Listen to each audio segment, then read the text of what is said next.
Assalamualaikum warahmatullahi wabarakatuh. Perkenalkan, nama saya Serly Angelo Octavia dari Prodi PGSD dan NIM 86054143. Nah, di sini saya akan menjelaskan tugas filsafat ilmu, yaitu yang membahas tentang mengenai hubungan antara filsafat ilmu dan ilmu pendidikan. Nah, yang pertama itu, filsafat ilmu itu sebagai pengawas dan penguat ilmu pendidikan. Nah, filsafat ilmu itu berfungsi sebagai fondasi kritis yang menjaga agar ilmu pendidikan tetap eksis, ilmiah, dan bernilai. Peran ini dapat dilihat melalui 3 dimensi utama. Yang pertama itu pengawasan eksistensi atau disebut dengan ontologis. Filsafat ilmu memastikan bahwa objek kajian pendidikan itu jelas. Apa itu pendidikan, siapa subjek peserta didik, apa hakikat belajar dan mengajar. Nah, melalui pendekatan ontologi, pendidikan tidak sekedar praktik, tetapi dipahami sebagai realitas yang memiliki struktur, tujuan, dan makna. Tanpa ini, pendidikan bisa kehilangan arah dan identitasnya. Nah, yang kedua itu ada penguatan keilmiahan, atau disebut dengan epistemologis. Filsafat ilmu itu mengkritik cara memperoleh pengetahuan dalam pendidikan. Nah, apakah metode pembelajaran berbasis bukti? Apakah teori pendidikan dapat diuji dan dikembangkan? Nah, di sini pendidikan ditegakkan sebagai disiplin ilmiah yang menggunakan pendekatan seperti penelitian, observasi, dan refleksi, bukan sekedar kebiasaan atau tradisi. Yang ketiga itu ada penjagaan nilai, atau sering disebut dengan aksiologis. Nah, pendidikan tidak bebas nilai. Filsafat ilmu itu menanyakan seperti untuk apa pendidikan dilakukan, nilai apa yang ingin ditanamkan. Nah, melalui aksiologi ini, pendidikan itu diarahkan untuk membentuk manusia yang bermoral, berbudaya, dan berdaya, bukan sekedar cerdas secara akademik.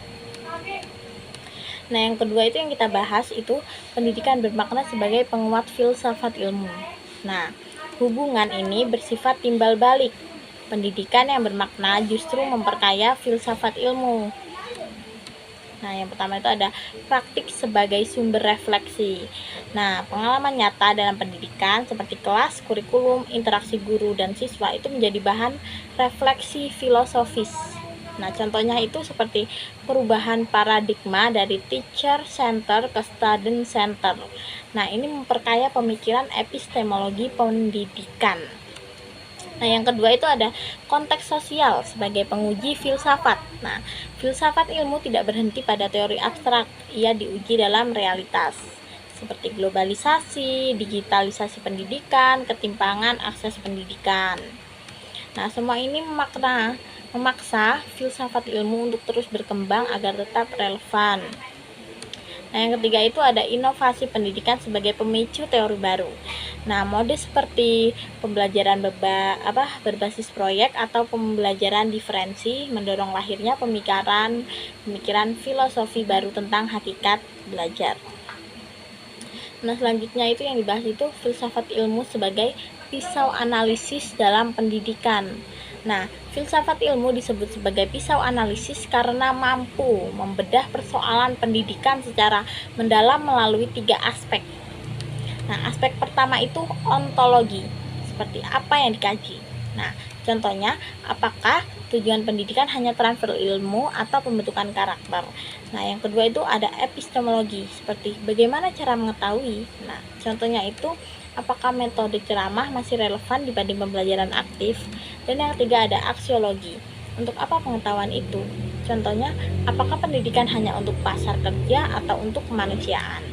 Nah, dengan 3 mata pisau ini, persoalan pendidikan dapat dianalisis secara komprehensif, tidak parsial.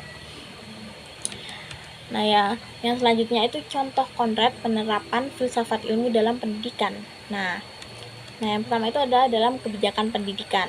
Nah, kebijakan kurikulum berbasis kompetensi mencerminkan epistemologis konstruktivistik bahwa siswa membangun pengetahuan diri sendiri, bukan hanya menerima. Yang kedua itu ada dalam kurikulum. Nah, kurikulum yang memasukkan pendidikan karakter menunjukkan dimensi aksiologi bahwa nilai moral penting dalam pendidikan. Yang ketiga itu dalam proses pembelajaran. Contoh konkretnya itu seperti guru menggunakan diskusi dan problem based learning. Nah, siswa aktif mencari solusi, bukan sekedar menghafal. Nah, ini mencerminkan ontologi itu siswa sebagai subjek aktif. Epistemologi belajar sebagai proses konstruksi, dan aksiologi, pembelajaran untuk kemandirian dan tanggung jawab. Nah, jadi dalam evaluasinya, penilaian autentik portofoli proyek menggantikan ujian hafalan, menunjukkan perubahan cara pandang tentang apa itu mengetahui. Nah, seperti itu. Nah, jadi kesimpulannya, filsafat dan ilmu pendidikan memiliki hubungan yang saling memperkuat dan tidak terpisahkan. Filsafat ilmu memberikan dasar kritis melalui ontologi, epistemologi, dan aksiologi, sementara praktik pendidikan memperkaya dan menguji filsafat ilmu itu sendiri. Nah, dengan demikian, filsafat ilmu benar-benar berfungsi sebagai alat analisis mendalam atau pisau analisis yang membantu pendidikan tetap bermakna, ilmiah, dan berorientasi nilai.